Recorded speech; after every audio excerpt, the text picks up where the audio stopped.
Hello friend, welcome to Bajirao Reddy institute. योजना विश्लेषण के मार्च माह के अंक में हम पार्ट 2 के रूप में केंद्रीय बजट 2025-26 से जुड़े हुए जो विभिन्न आर्टिकल आए हैं उसके दूसरे पार्ट में हम 3 प्रमुख आर्टिकल को देखेंगे, जिसमें से पहला जो है संजीव सान्याल द्वारा लिखा गया है, जो प्रधानमंत्री के इकोनॉमिक एडवाइजरी के मेंबर हैं, कि बजट 2025-26 भारतीय अवसंरचना के अगले मोर्चे की ओर प्रस्थान।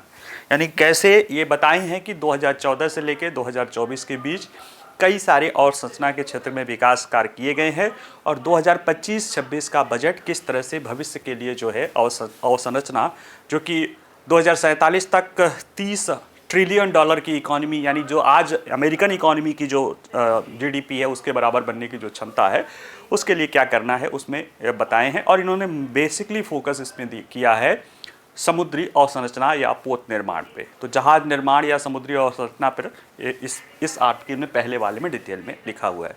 दूसरा जो आर्टिकल है वो सौर ऊर्जा के क्षेत्र में बढ़ते कदम है। ग्रीन और रिन्यूएबल एनर्जी के रूप में सौर ऊर्जा एक महत्वपूर्ण क्षेत्र है, तो इसमें बताया गया है। और तीसरा छोटा सा मेक इन इंडिया 2.0 पर ये बातें कही गई है। तो आज के इस पार्ट में हम इन्हीं तीनों पर देखेंगे। और पहले पार्ट में जैसे आपको पता है कि हमने देखा है कि कैसे बजट जो है विकसित भारत के बारे में बताता है, और उसमें जो है कह सकते हो कि इंफ्रास्ट्रक्चर नहीं बल्कि निवेश वाले पहलू को जो बताया गया है, बाकी संपादकीय तो रहा है। आइए जरा देखते हैं बजट 2025-26 भारतीय अवसंरचना के अगले मोर्चे की ओर प्रस्थान। अवसंरचना या इंफ्रास्ट्रक्चर उसे कहा जाता है जिसे अगर लिटरल शब्द कहा जाए जो दिखाई नहीं देता है, लेकिन यह किसी भी अर्थव्यवस्था के लिए बहुत महत्वपूर्ण होता है, क्योंकि जितनी भी आर्थिक क्रियाएं होती है वो इसी पर ही निर्भर करती है। कोई भी आपको जैसे कि विकास करना हो या आपको कोई भी बड़ी कार्रवाई करनी हो, या जैसे आप सोचिए कोई विशाल मकान या एक कर सकते हो कि जो भी संरचना बनानी हो, आर्किटेक्चर बनाना हो, तो उसका जो फाउंडेशन का भूमिका होता है वही इंफ्रास्ट्रक्चर का होता है। भारत सरकार ने भी 2014 के बाद से इंफ्रास्ट्रक्चर पर काफ़ी बल दिया है। और संजीव सान्याल अपने इस लेख में बताते हैं कि कैसे 2014 के बाद से इंफ्रास्ट्रक्चर के क्षेत्र में उल्लेखनीय प्रगति हुई है। कई सारे क्षेत्रों में हम बेहतर प्रदर्शन कर रहे हैं। एक क्षेत्र जो अभी छूटा रह गया था, या कह सकते हैं उस पर उतना ज़्यादा बल नहीं हुआ है, या उसके होलिस्टिक अप्रोच को नहीं ध्यान नहीं दिया जा सका है आज़ादी के करीब 77 वर्ष के बाद भी, उस पर इस बजट में बेहतर रूप से काम किया गया है। वह है जहाज निर्माण और उसको बढ़ावा। तो आइए ज़रा से इसको हम देखने की कोशिश करते हैं। परिचय के रूप में देखा जाए तो ये बताते हैं संजीव सान्याल कि भारत की अवसंरचना की कहानी या इंफ्रास्ट्रक्चर की कहानी बदल चुकी है। पिछले 10 वर्षों में राजमार्गों का नेटवर्क 60% बढ़ चुका है। यानी नेशनल हाईवेज 60% का जो यानी 2014 तक जितना नेशनल हाईवे बना था, 2014 से 2024 तक उसमें 60% की वृद्धि हुई है। देश की 99% जो है ग्रामीण बस्तियां ग्रामीण सड़कों से जुड़ गई है। नवीकरण ऊर्जा की क्षेत्र भी तेजी से हमारा बढ़त हुआ है, और हम अपना जो कुल ऊर्जा हमारा क्षमता है उसका 47% हम नवीकरण ऊर्जा से प्राप्त कर रहे हैं, जो कि हमारा 2030 तक का जो 50% का लक्ष्य है उसके काफ़ी हम करीब पहुंचने वाले हैं। इसी तरह से केंद्रीय बजट 2025-26 और आर्थिक सर्वेक्षण 24-25 में एक लक्ष्य रखा गया है कि भारत को 2047 तक 30 ट्रिलियन डॉलर या 30,000 अरब डॉलर की इकोनॉमी बनाना है। ये महत्वाकांक्षी लक्ष्य है, क्योंकि जो हमने विकसित भारत का लक्ष्य रखा है और विश्व बैंक के जो प्रति व्यक्ति आय का आंकड़ा है, अगर उसके अनुसार और उस समय की जनसंख्या के देखेंगे तो भारत की अर्थव्यवस्था जब 30 ट्रिलियन डॉलर की होगी तब जाके हम उच्च आय वाले देशों में शामिल हो जाएंगे। अभी कितनी है? अभी जो लेटेस्ट IMF का डेटा है 4.3 है। तो ये जगह तकरीबन जो 7 गुना की जो वृद्धि करनी है उसके लिए कुछ आपको विशेष करने की ज़रूरत है। और इसीलिए इसमें जो महत्वपूर्ण भूमिका आएगा वह है अवसंरचना, आधुनिकीकरण और आत्मनिर्भरता की गति को आगे बढ़ाते हुए इसमें इन्होंने जलपोत के निर्माण की ओर विशेष रूप से ध्यान दिया है इस लेख में। अब देखते हैं, अगर हम देखें कि 2014 से 24 की विरासत, यानी हमने इंफ्रास्ट्रक्चर में क्या हमने प्रगति, क्या बुनियाद रखी है, तो ये बताते हैं कि 2014 से 24 के बीच में अवसंरचना में या इंफ्रास्ट्रक्चर में बड़ा परिवर्तन हुआ है। नेशनल हाईवे नेटवर्क 60% बढ़ के 2014 में जो 91,287 किलोमीटर था, अब वो बढ़ के 1,46,145 किलोमीटर हो गया, यानी लगभग 1.5 गुना जो है 60% हो गया, मतलब 1.5 लाख किलोमीटर के आसपास हो गया है। इससे हुआ क्या है, इससे माल ढुलाई की खर्च लागत में 15% की कमी आई है, जो कहीं ना कहीं हमारे लॉजिस्टिक लागत को कम करके हमारे जो वस्तुएं हैं उनको कॉम्पिटिटिव बनाती है। साथ ही साथ ऐसा नहीं कि नेशनल हाईवे में काम हुआ है, ग्रामीण सड़कों में भी काफ़ी काम हुआ है, और प्रधानमंत्री ग्राम सड़क योजना के तहत 3,74,000 किलोमीटर सड़कें बनी हैं और 7,55,000 बसावटें इससे जुड़ गई हैं। और देखा जाए तो लगभग 99% ग्रामीण या जो भी आबादी है, बस्तियां हैं, वो पक्की सड़कों के माध्यम से जुड़ गई हैं। साथ ही साथ बंदरगाहों की माल निर्वहन क्षमता, यानी बंदरगाहों की फ्रेट कैरिंग कैपेसिटी, यानी जितने माल का आवागमन हो सकता है, वह भी दुगनी हो गई है, यानी 10 साल में दुगनी हो गई है, 1630 मिलियन टन हो गया है। और इसके कारण हमारा वैश्विक जहाज रानी रैंकिंग में भी सुधार हुआ है, जो हम 44वें पोजीशन पे थे, अब 22वें स्थान पर आ गए हैं। हालांकि अभी भी बहुत लंबा स्थान तय करना है, उसको इसी लेख में हम देखेंगे कि क्यों ऐसा है। फिर भी ये देखा जाए तो अपने रैंक में लगभग आधा की, लगभग क्या बल्कि 44 से 22 स्थानों पर आए हैं, और ये कहीं ना कहीं जो है एक बेहतर उपलब्धियां बताई जा सकती है। शहरी क्षेत्र में 1,18,00,000 जो है रिहायशी इकाइयाँ जो है बनी है। मेट्रो नेटवर्क भी 248 किलोमीटर 2014 में था, आज 993, या अभी तो चूंकि इन्होंने थोड़ा सा पीछे का डेटा रखा है, वो 1,000 किलोमीटर के मेट्रो नेटवर्क को हम पार करके दुनिया का तीसरे सबसे बड़ा मेट्रो रेल नेटवर्क में हम शामिल हो गए हैं। अभी हाल फिलहाल में हमने जापान को पीछे छोड़ा है, और लक्ष्य तो बहुत बड़ा है। साथ ही साथ कोविड के बाद जो है आर्थिक पुनरुत्थान में इंफ्रास्ट्रक्चर पर पूंजी गया मृत्यु महत्वपूर्ण रहा, और चक्रवृद्धि वार्षिक वृद्धि यानी ईयर और ईयर जो ग्रोथ हमने जो वृद्धि रही वो 38.8% रही, और इसी सब कुछ जो बुनियाद रहा, इसको बजट 2025-26 का लक्ष्य और मजबूत जो है उसको ढांचा प्रदान कर रहा है। अगर देखा जाए तो भारतीय अवसंरचना का नया युग कहा जा सकता है 2014 से 2024। क्यों? क्योंकि वो जो पब्लिक इंफ्रास्ट्रक्चर है उसमें तो कोशिश की गई थी, साथ ही साथ बुनियादी ढांचे में सुधार, और रियल इस्टेट में इसने जो है रियल इस्टेट और इसने कंस्ट्रक्शन सेक्टर में क्रांति ला दी थी। क्यों? क्योंकि 2016 में रियल इस्टेट के विनियमन के लिए एक एक्ट आया था, रेरा, और जमीन जायदाद बाजार में पारदर्शिता और जवाबदेही बढ़ाई थी। साथ ही साथ 2017 में जीएसटी भी लागू दिया गया था, जिसके कारण उपभोक्ता संरक्षण और मूल्य निर्माण श्रृंखला जो है मजबूत हुई थी।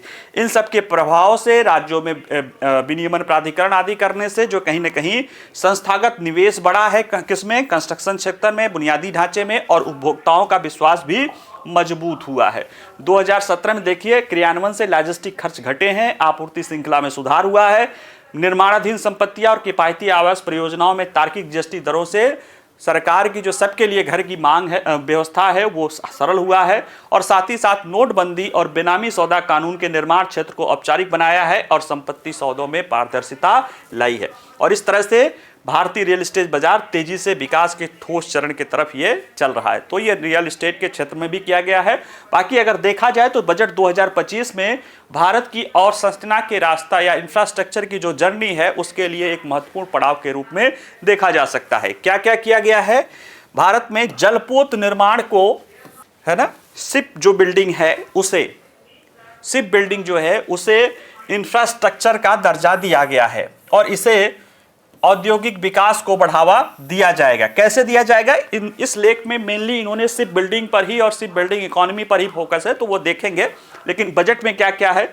1 लाख करोड़ रुपए का जो है शहरी चैलेंज कोष बना है, जो स्मार्ट शहरों, स्वच्छता अवसंरचना, परिवहन विकास को वित्तीय सहायता प्रदान करने के लिए ये कार्य कर रहा है। साथ ही साथ मेट्रो रेल विकास परियोजना के तहत 300 किलोमीटर नई मेट्रो लाइन बिछाने का लक्ष्य है, जिससे 2030 तक कुल 1500 किलोमीटर मेट्रो लाइन हो जाएगी और 23 शहरों में परिवहन व्यवस्था बेहतर हो सकती है।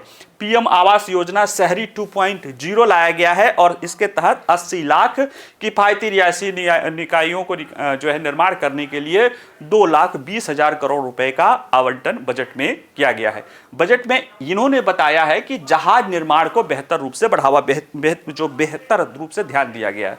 इनकी संजीव सान्याल जी की जो हालांकि आप उनका इंटरव्यू भी देखेंगे तो कई सारा उन्होंने पोत निर्माण पर इंटरव्यू भी दिया है और इस लेख में भी उन्होंने इसी बात को बेसिक रूप से समझाने की कोशिश की है, जहाज निर्माण या शिप बिल्डिंग और शिप बिल्डिंग इकोनॉमी को लेके। देखिए, भारत में समुद्री अवसंरचना को तंत्र को मजबूत करने की आवश्यकता क्यों है, ये बताते हैं कि देखा जाए तो भारत एक बड़ा भूभाग है, प्रायद्वीपीय संरचना है, लेकिन उसकी जो है स्थलीय सीमाएं बहुत बड़ी है। इसके बावजूद भी देश द्वीपीय देश की तरह व्यवहार करता है। द्वीपीय देश कैसे होते हैं? जो समुद्र में चारों तरफ से घिरे होते हैं, तो उन्हें दुनिया के कहीं और जुड़ाव करना है या व्यापार करना है तो वो ज्यादातर किस पर निर्भर रहेंगे? समुद्र पर। यानी द्वीपीय देश तो 100% समुद्र पर निर्भर रहता है। तो भारत की भी स्थिति बहुत अलग नहीं है। देखा जाए तो 95% हम अपने अंतर्राष्ट्रीय व्यापार के लिए समुद्री तंत्र पर निर्भर हैं। क्यों ऐसा है? जबकि हमारे पास तो विशाल सीमाएं भी हैं, स्थल देश है। तो उसके पीछे के अगर कारण देखा जाए तो लैंड कनेक्टिविटी, ज्योग्राफिकल एंड जो है स्ट्रेटेजिकल, या आप कह सकते हो जो भी और कारण हो, डिप्लोमेटिक टेंशन आदि के कारण जो है हमारा जो लैंड ट्रांजिशन है वो उतना बेहतर नहीं है। कैसे? हमारे उत्तर में हिमालय है, आप उधर से देखें कि जम्मू कश्मीर से लेके अरुणाचल प्रदेश तक हिमालय है। हिमालय की उस तरफ चीन है, हमारा उसका सबसे व्यापार होता है, लेकिन इसके जरिए बहुत मैनिस्कुल इस लेवल पर बहुत थोड़ा हो पाता है। क्यों? क्योंकि हिमालय जो है स्थल अवरुद्ध आवागमन के लिए बिल्कुल ही हॉस्टाइल सिचुएशन, यानी एक कहते हैं बहुत ही अच्छी परिस्थितियां नहीं उत्पन्न करती, वो एक बाधक के रूप में, ज्योग्राफिकल बैरियर के रूप में काम करता है। चलिए पश्चिमी बॉर्डर देखते हैं। कभी इस रूट से होकर भारत पूरी दुनिया से जुड़ा हुआ था, लेकिन जैसे ही जब पाकिस्तान का बंटवारा हुआ, शुरू के बाद पाकिस्तान हमारे कई सारे युद्ध हो चुके हैं और पाकिस्तान हमको ट्रेड रूट नहीं देता है, जिसके कारण हमें समस्याएं वहां पे आती हैं मध्य पूर्व के लिए या अन्य जो है लैंड जुड़ाव के लिए। इधर अगर हम पूर्वोत्तर की देखें तो उधर भी इंफ्रास्ट्रक्चर या जो उधर आगे के देशों को जोड़ना है हम कोशिश कर रहे हैं, लेकिन अभी उतना जुड़ाव नहीं है। तो ले दे के हमारे पास क्या बचता है? समुद्र ही बचता है। और ऐसे में हमारे अंतर्राष्ट्रीय व्यापार के लिए, वैसे भी अंतर्राष्ट्रीय व्यापार या माल परिवहन के लिए जो जल है, जल परिवहन, वो सबसे सस्ता होता है और हमारी तो मजबूरी भी है कि हमें उसी को ज़्यादा मजबूत करने की जरूरत है। तो ऐसे में भौगोलिक भू राजनीतिक स्थिति समुद्री व्यापार मार्गों को मजबूत करने और आर्थिक सुरक्षा सुनिश्चित करने की आवश्यकता करते हैं। तो क्यों करते हैं? क्योंकि वैसे भी हम स्थलीय देश हैं, हमारे पास विशाल स्थल सीमा है, इसके बावजूद भी हमारी मजबूरी है भौगोलिक और भू राजनीतिक की हमें समुद्र पर ही ज्यादातर निर्भर रहना पड़ता है। अब अगर हम देखें कि हमारी समुद्र की स्थिति, अवसंरचना की जो स्थिति है वो क्या है, तो जो हमारा समुद्री अवसंरचना या इंफ्रास्ट्रक्चर तंत्र है वो ढुलमुल है ना। 95% हमारा व्यापार लगभग उस समुद्र पे है, लगभग 95% व्यापार समुद्र पर निर्भर है।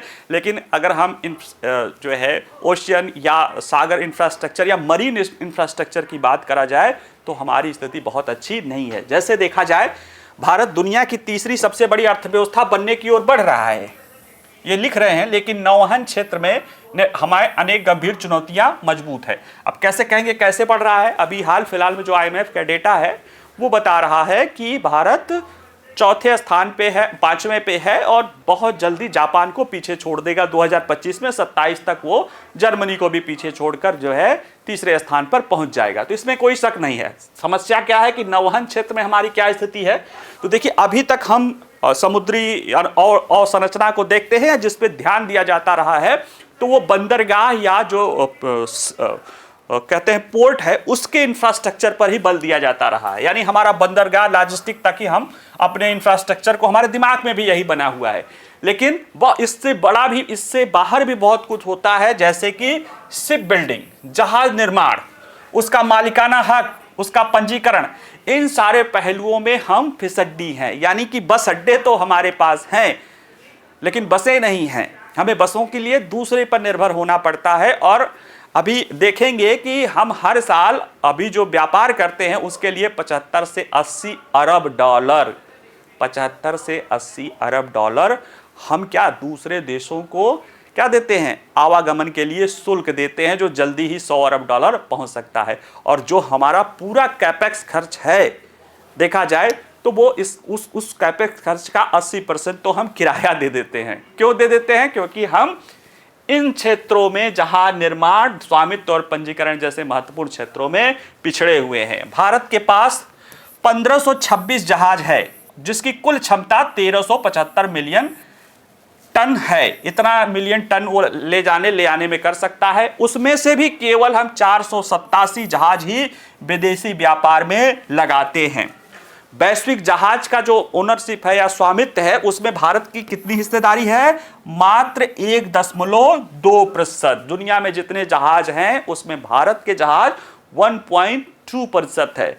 बाकी देखिए ग्रीस, छोटा सा देश, 17.8%, चीन 12.8%, जापान 10.8% से ज्यादा है। यानी कि हम चीन, चलो चीन जापान छोड़ दो, हम ग्रीस से भी बहुत पीछे हैं। और ग्रीस तो वैसे भी इन सब देशों से ज्यादा है उनके पास जहाजों में। ऐसे में भारत को नौवहन उद्योग में प्रतिस्पर्धात्मक बढ़त हासिल करने के लिए समग्र रणनीति अपनाने की आवश्यकता है। और ऐसा नहीं कि हम कर नहीं सकते हैं, ठीक है। अगर देखा जाए कि पहले और स्वामित्व, अब उसके हम देखते हैं कि जहाज बनाने की हमारे यहाँ क्या स्थिति है।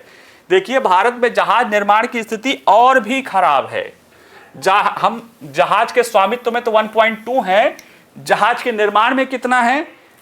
0.07, यानी 0.7 भी नहीं है। यानी ओवरऑल दुनिया में जितना जहाज बनता, मैन्युफैक्चरिंग होती है, उसका अगर भारत में कितना होता है तो 0.07 है। उससे अच्छा कहीं तो नहीं होता है। थोड़ा बहुत जो हो जाता है होता है। तो कहीं ना कहीं वैश्विक बाजार में इसमें हम काफी पिछड़े हैं। और चीन 46.6% हिस्सेदारी जो जहाज निर्माण या शिप बिल्डिंग होती है उसका 46.6% हिस्सेदारी चीन की है। भारत की 0.07%। फिर चीन के बाद किसका आता है? दक्षिण कोरिया का 29.2%, फिर जापान का 17.2%। और कंटेनर का देखा जाए उसमें तो चीन की लगभग बादशाहत ही हासिल है। तो ऐसे में इसका गंभीर परिणाम होगा। न हमारे पास शिप है, न हमारे पास शिप बिल्डिंग इंफ्रास्ट्रक्चर है। तो जाहिर सी बात है क्या होगा, हमको किराए पे लेना पड़ेगा। और देखिए भारत अपने लगभग 95% अंतर्राष्ट्रीय व्यापार माल ढुलाई के लिए विदेशी जहाजों पर निर्भर करता है। 2022-23 में विदेशी कंपनियों को समुद्री माल ढुलाई शुल्क के रूप में 75 बिलियन अरब डॉलर की विदेशी मुद्रा का हमको भुगतान करना पड़ा था। देखा जाए तो ओवरऑल हमारा जो आयात है लगभग 700 अरब डॉलर से कम ही है 23-24 में। उसका 10% से ज़्यादा हमने माल ढुलाई में भुगतान कर दिया था। अगर ये हमारे पास तंत्र रहता, हमारे पास अपना तंत्र, मतलब चलो दूसरे के लाने छोड़ो, अपना तंत्र रहता तो इसमें हम काफ़ी कुछ बचा सकते थे। और हमारा निर्यात भी काफ़ी कुछ हद तक जो है क्या हो सकता था, कॉम्पिटिटिव हो सकता है। तो ये ऐसी चीज़ें हैं जिसपे अभी तक संभवतः ध्यान नहीं दिया गया। अगर दिया गया होता तो ये 0.0% डेटा नहीं रहता, जिसमें इस बजट में विशेष तौर से अब इस पे बल देने की बात कही जा रही है। अनुमान है कि जल्दी ही हम 100 अरब डॉलर से ज़्यादा ही शुल्क ढुलाई दूसरे देशों को दे देंगे। यहाँ 6-7 अरब 10 अरब डॉलर को लेकर जो है हमारा हाथ पांव फूल रहा है। 100 अरब डॉलर यूं ही हम दूसरे को दे देते हैं क्योंकि हमारे पास इंफ्रास्ट्रक्चर नहीं है। और जब हम इस पर काम करेंगे ना तो सिर्फ इससे ये नहीं होगा कि हमारा जो विदेशी शुल्क दे रहे वो बचेगा, हमें बहुत बड़ा रोजगार भी मिलेगा। और देखते हैं, पहले जो ये कह रहे हैं समझा देते हैं, फिर समझाएंगे कि क्यों ऐसा नहीं, ऐसा के पीछे क्या वजह है और हमें क्यों ऐसा करना चाहिए। ठीक है, देखिए भारत के पास बेहतर समुद्री अवसंरचना के लिए मौजूद आधार उपलब्ध है। ये सारी खराब स्थितियों के बावजूद भी हमारे पास वो बेस है जिसको हम बेहतर रूप से आगे बढ़ सकते हैं। जैसे देश परमाणु पनडुब्बी बना रहा है अपना खुद का, विमान वाहक पोत बना रहा है, इसमें तो हम विकसित हो रहे हैं, हमारी क्षमता बेहतर हो रही है। हमने कोशिश किया तो हम बनाने लगे।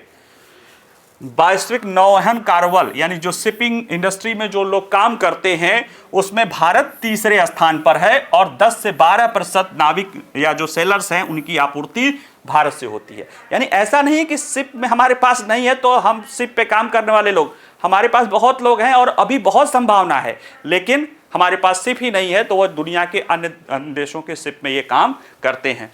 और ऐसे में प्रमुख जहाज निर्माण देशों में वृद्ध आबादी और जनसांख्यिकी चुनौतियों के बीच भारत की स्थिति और मजबूत हो रही है, क्योंकि जिन देशों में अभी जैसे ग्रीस है या जिन कोरिया है या जापान है जहां पे अभी उनका बादशाहत है निर्माण को लेकर, या चीन को भी जोड़ लो या उसके स्वामित्व को लेकर, वहां की आबादी वृद्धि हो रही है, जनसंख्या की कमी हो रही है। तो हमें मौका है कि हम इस चीज को अपने यहाँ पे ला सकते हैं और इसके लिए भी आप कोशिश देखिएगा होना शुरू हो गई है। ग्रीस आदि देशों के साथ भारत शिप बिल्डिंग को लेकर ज्वाइंट वेंचर के तहत जो है पहल शुरू कर दिया है। 2025-26 में जहाज निर्माण को लेकर क्या क्या किया गया है उसके पहले थोड़ा बता देते हैं कि भारत और समुद्र में जो है जो ब्लू इकोनॉमी है उसके लिए भारत अभी पिछड़ा क्यों है और उसको आगे बढ़ाने के लिए हमें और क्या सोच करनी पड़ेगी, क्यों हमें जरूरत है। एक तो देख ही रहे हैं कि 95% हमारा वैश्विक जो है व्यापार होता है वह समुद्र के होता है। क्यों? क्योंकि जो स्थलीय सीमाएं हैं वो हमारे लिए बहुत ज़्यादा पारगमन या ट्रांजिशन के लिए उपलब्ध नहीं है, तो हमें तो ले दे के समुद्र पर रहना है। हम क्यों नहीं कर पाए? क्योंकि कहीं ना कहीं ये माना जाता है कि भारतीय जो परंपरा रही है, कुछ दक्षिण के राज्यों को छोड़ दिया जाए तो हम जो है समुद्र पार करने की व्यवस्था को थोड़ा सा अच्छा नहीं मानते हैं। यानी कि भारत के पास इतना विशाल समुद्र तट है लेकिन हम समुद्र की तरफ नहीं देखते थे। क्यों? क्योंकि हमको जैसे घरों में ही हमारे जैसे क्या होता है कि कभी अब पुराने लोगों से देखिएगा कि जब तक कई बार क्या होता है कि हम पे जो आपदा नहीं आती है हम उतना बेहतर नहीं करते हैं। अगर हमारे जैसे अक्सर महानगरों में जो पढ़े लिखे लोग हैं उनका तो चलो छोड़ दो, जो स्किल लोग हैं उनका तो छोड़ दो, बाकी ऐसे लोग जो बहुत स्किल्ड भी नहीं थे लेकिन जाके बहुत दूर जाके उन्होंने बहुत बेहतर काम कर लिया है, तो वो इसलिए कर लिया है कि उनके घरों में खाने तक की दिक्कत होती थी। तो भारतीयों को ऐसी समस्या नहीं थी, भारतीयों को दूसरे देश में ज़्यादा जाने की ज़रूरत नहीं थी। क्यों? क्योंकि हमारे पास तो अपने लिए खुद ही था, हम ज़्यादा उत्पादन करते थे, जिनको ज़रूरत होती थी वो हमारे यहाँ थे, तो हम क्यों जाएँ समुद्र में, पानी में, हमारा अपना काम चल जाता था। ये कुछ चीजें चलती थी, लेकिन आज चीजें बदल गई है। आज आप सक्षम होने के बावजूद भी आप दुनिया के कनेक्टिविटी जितना ज़्यादा से ज़्यादा आपका कनेक्टिविटी होगा, क्योंकि एक लेवल के बाद आपको अगर ग्रोथ चाहिए $30 अरब का चाहिए तो फिर आंतरिक स्तर पे ही बहुत कुछ नहीं हो सकता है, आपको इसको बढ़ाना पड़ेगा। और वैसे भी जो है कहा जाता है कि अगर आपको एक पावर बनना है, सुपर पावर बनना है, तो बगैर समुद्री पावर के नहीं हो सकता है। समुद्री शक्ति आपको बननी पड़ेगी, और समुद्री शक्ति सिर्फ नौसेना नहीं होता, वो तो मिलिट्री वो नवल पावर होता है, नौसैनिक शक्ति होती। समुद्री पावर में नवल पावर तो है ही है, साथ ही साथ जिन क्षेत्रों में हम पिछड़े हुए हैं, जहाज की संख्या, जहाज निर्माण की संख्या, जहाजरानी के क्षेत्र में कितने लोग काम कर रहे हैं, कितनी जनसंख्या हमारी समुद्र पर या ब्लू इकोनॉमी पर निर्भर है, ये सारी चीजें मिलकर एक समुद्र पावर के रूप में काम करते हैं। तो उस क्षेत्र के लिए अब हमारी जरूरत है, और बजट 25-26 में जहाज निर्माण को लेकर काम किया गया है। जैसे जहाज निर्माण को बढ़ावा देने के लिए इसे जहाज शिप बिल्डिंग को क्या कर दिया है, इंफ्रास्ट्रक्चर का दर्जा दे दिया गया है। शिप बिल्डिंग अब भारत में अभी बजट 25-26 से वो इंफ्रास्ट्रक्चर के दर्जे में आ गया। इंफ्रास्ट्रक्चर के दर्जे में आने से क्या फायदा होगा?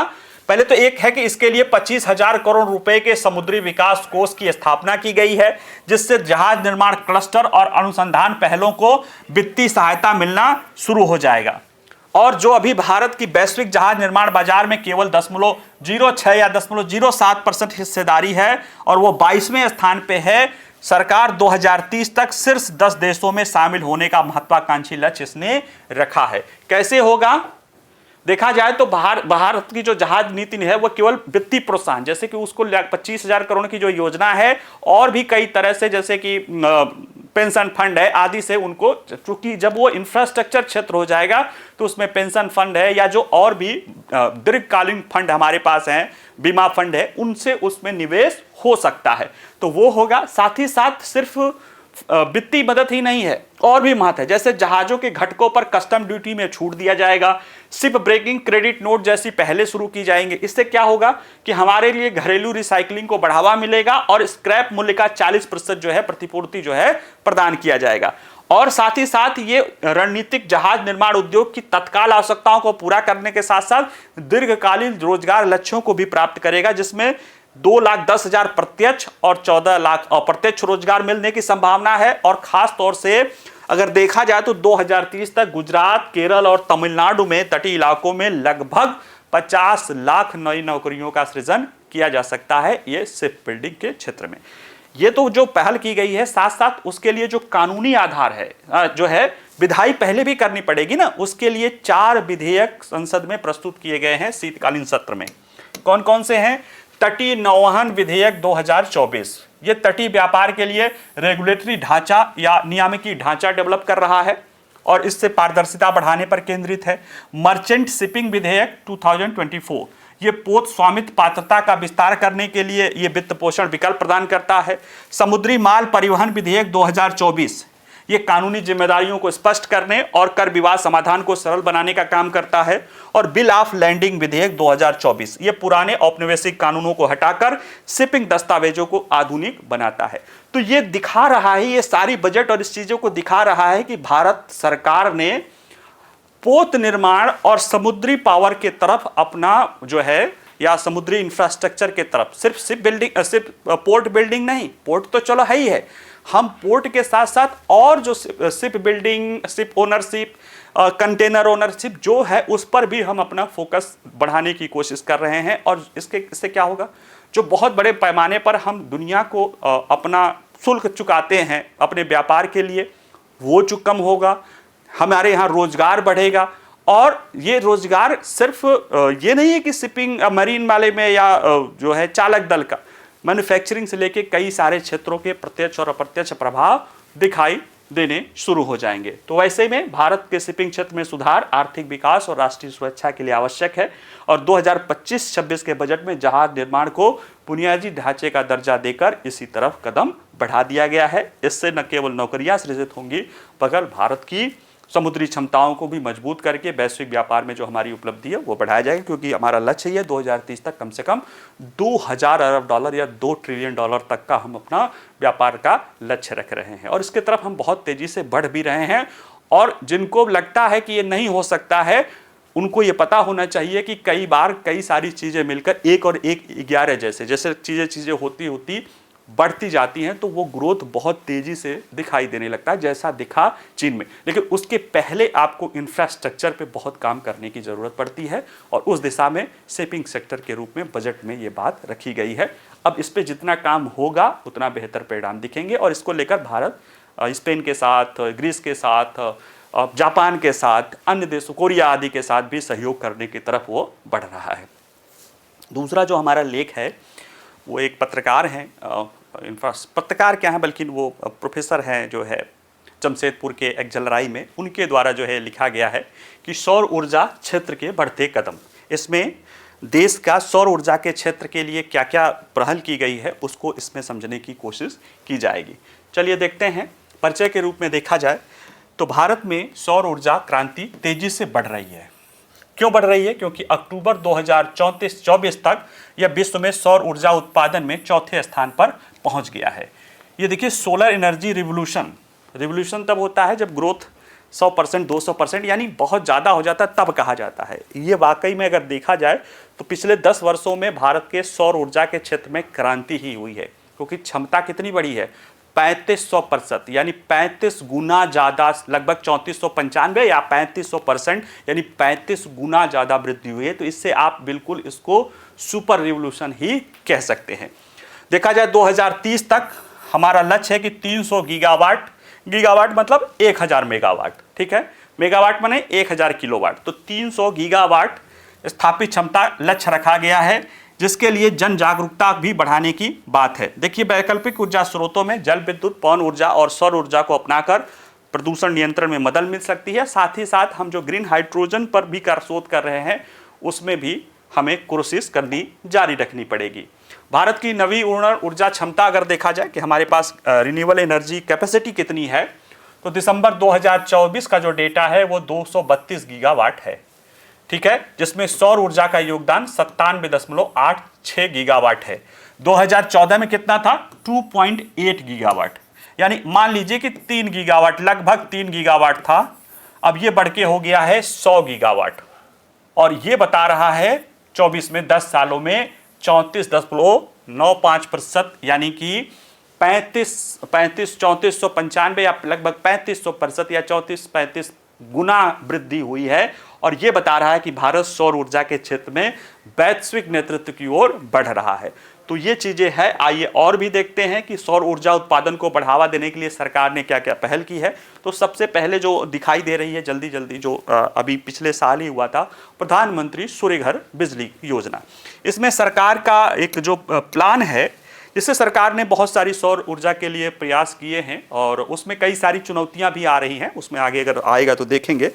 सरकार का ये योजना था कि जो हमारे घरेलू उपभोक्ता हैं उनमें से ज़्यादातर, हम भारत में देखा जाए तो पूरे वर्ष भर में 300 दिन सूर्य चमकता रहता है। और अगर जो हमारे घरेलू उपभोक्ता हैं, बिजली के उपभोक्ता हैं, अगर वो उत्पादक बन जाए, अगर घरेलू ऊर्जा उपभोक्ता घरेलू ऊर्जा उत्पादक बन जाए, तो ये चीज़ें, हम जो लक्ष्य है उसको बड़े तेजी से, बड़े आसानी से प्राप्त कर सकते हैं। और इसीलिए सरकार ने कहा कि जिनका लगभग 300 यूनिट तक बिजली आती होगी साल की, महीने की, उनको ये प्लान किया गया था कि फ्री बिजली हो जाएगा। तो फ्री कैसे हो जाएगा? उनके यहाँ पे सोलर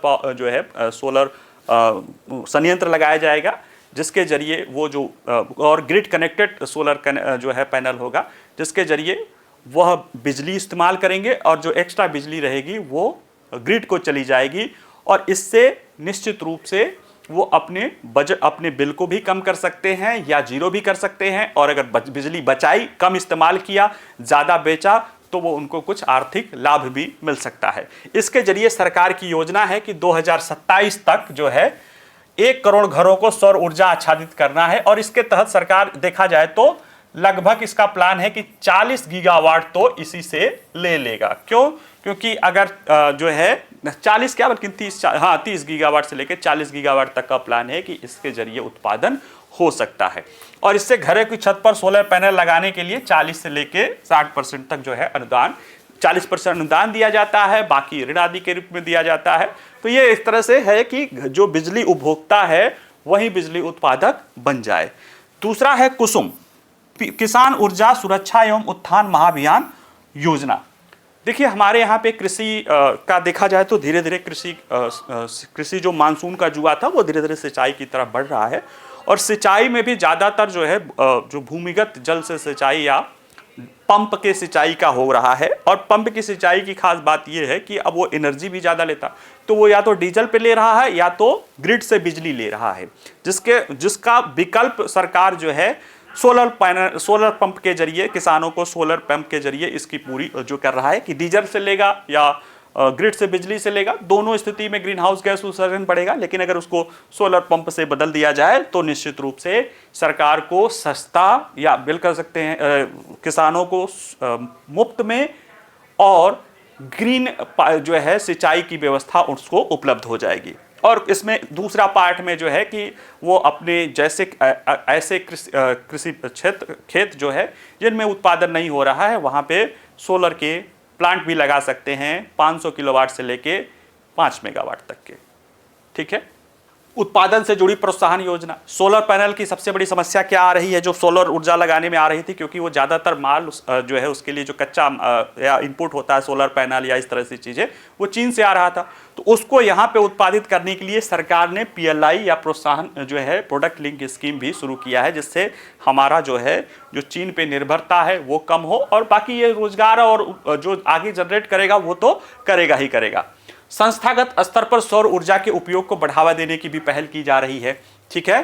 सरकारें जो है, राज्य और केंद्र सरकारें जो है ग्रीन एनर्जी को बढ़ावा दे रही, जिसमें सरकारी कार्यालयों के रूफटॉप सोलर लगाया जा रहा है। निजी संस्थानों को भी कम उत्पादन लागत और न्यूनतम रखरखाव पर इसे अपनाने के लिए कहा जा रहा है। कुछ स्थानों पर तो 70 से 90% तक की बिजली जो है जरूरत वैकल्पिक ऊर्जा स्रोतों से पूरी हो रही है। उसमें से एक उदाहरण है IIT मद्रास।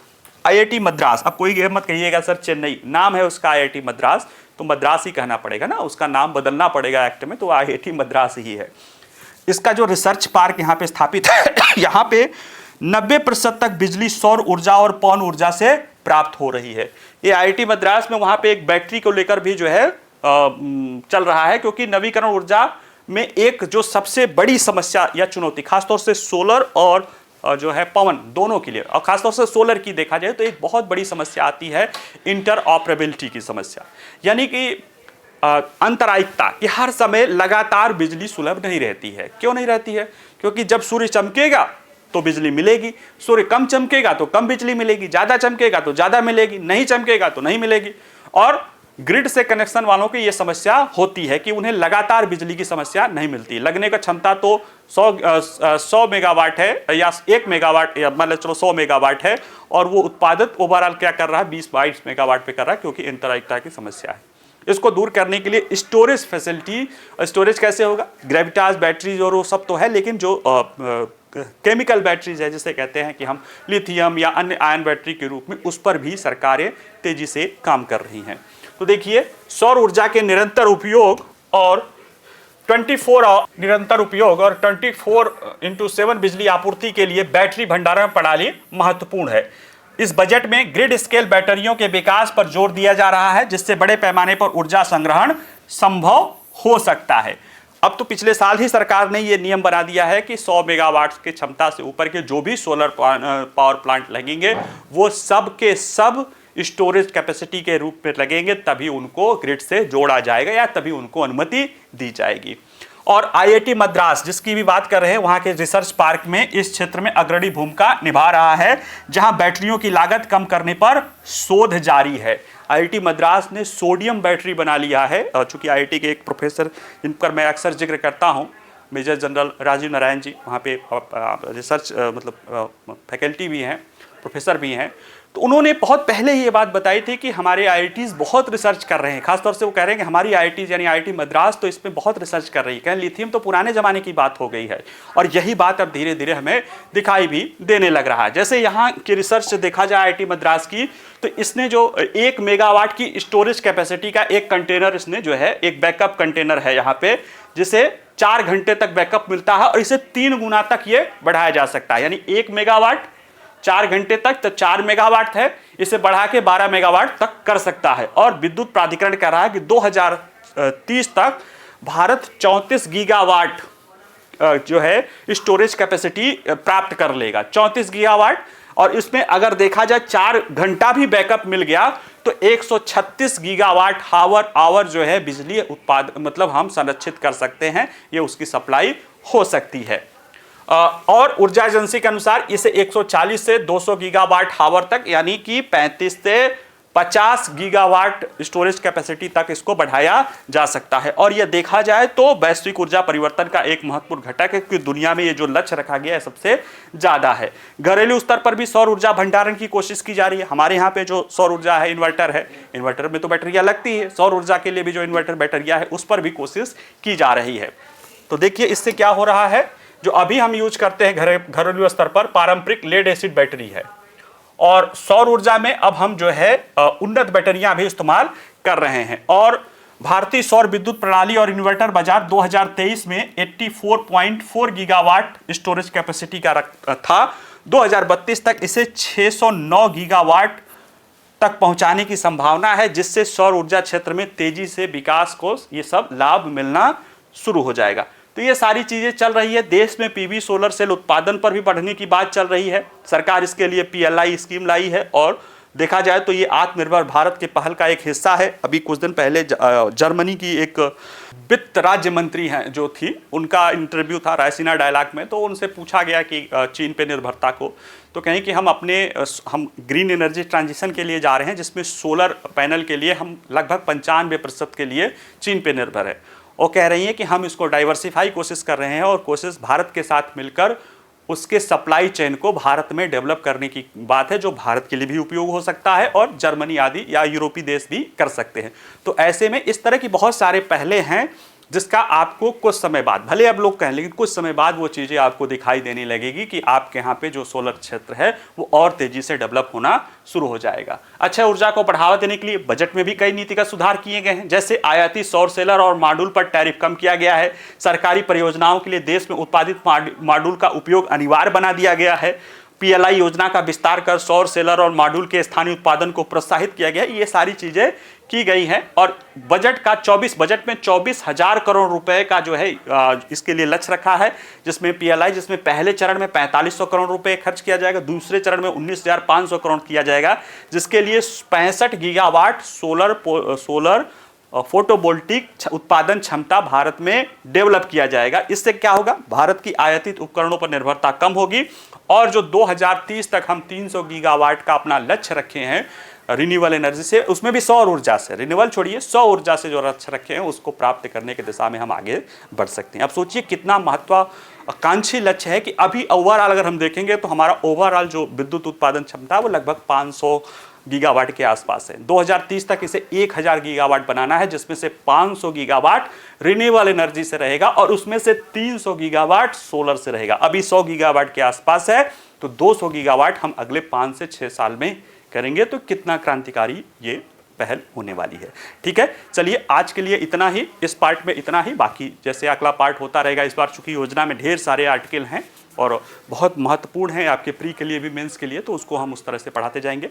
ठीक है, चलिए, बाकी वीडियो पसंद आए तो लाइक करिए, शेयर करिए, कोई प्रश्न हो तो कमेंट बॉक्स में पूछ सकते हैं, बाकी मुस्कुराते रहिए। नमस्कार, धन्यवाद।